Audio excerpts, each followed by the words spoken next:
So you guys like that? Still feeling that 7 p.m. excitement after the wait in line? You ready for some guests? I see a hat. I still see a hat. Okay, so we are so thrilled, pleased, excited to have the creative team behind this film. First, I'm going to bring out the screenwriter and director. It's so nice to have him back making films, Bruce Robinson.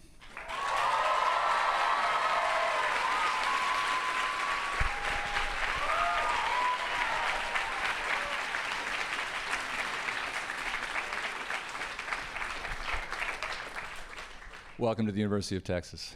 Thank you very much. And now, John Wayne's coming. John, you have to pick up your mic. It's the next thing that's in now. Okay. And now, the producer and star of the picture, Rum Diary, Johnny Depp.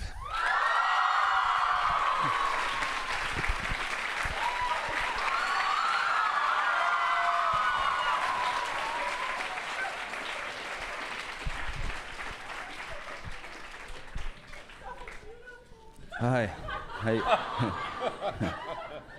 How you guys doing? Thanks for watching. Thanks for coming. We will talk for a little bit. They will have some questions here in the room live, and then if you look in front of you and below, there will be some texted questions from around the country. Everyone understand the drill here? And away we go. So this is a crowd of students. Everyone here has really grown up on your films, Johnny. They're like your kids. I appreciate that. Thank you very much. He thought it was masturbation.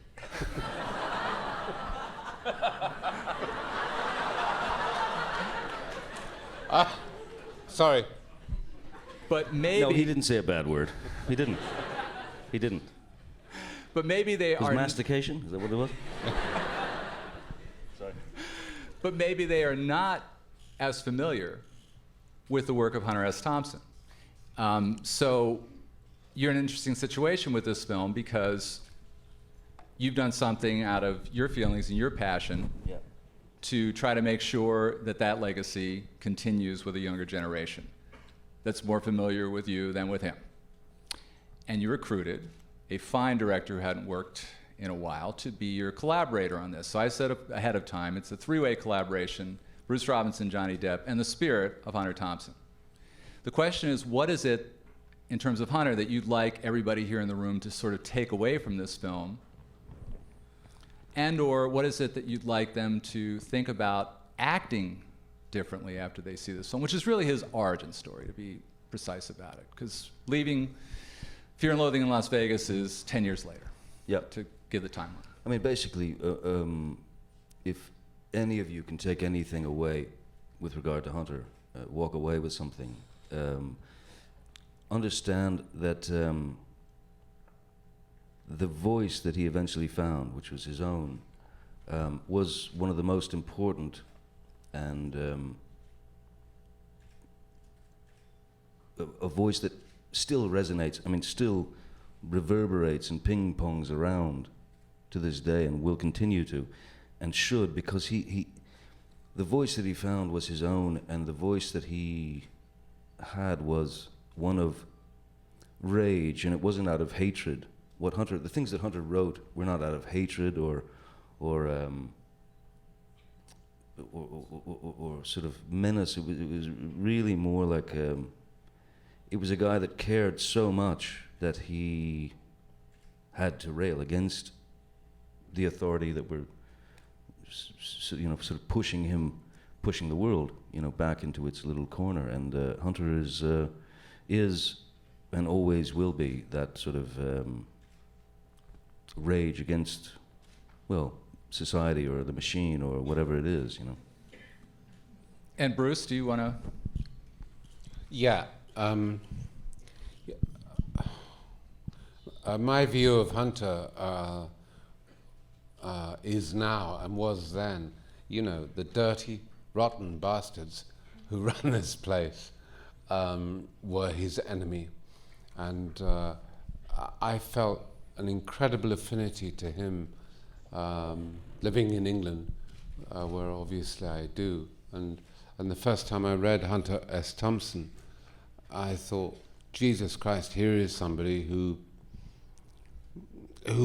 is like me in a sense. And I'm not Hunter, but I shared his passion and his rage for the crooks, or anti the crooks.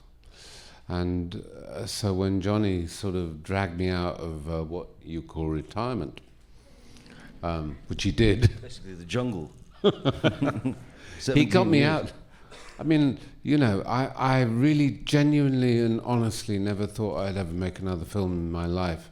And then he was on my case and, slightly following me around a bit and saying, "You're doing this." And so I remember one day saying, "All right, I will." The thing about Hunter is I keep getting feedback from here. Have I got feedback? Feedback? Feedback. I'm hearing my voice like I'm sitting over there in the fucking row J7 or something. You want to switch with that person? Oh. Yeah, have this one. Oh, no. All right. Yeah. Oh. That's better, isn't it? Isn't it? Can you hear me? He made me do it.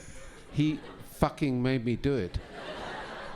And I really genuinely had no aspiration ever to do it again. And he made me. He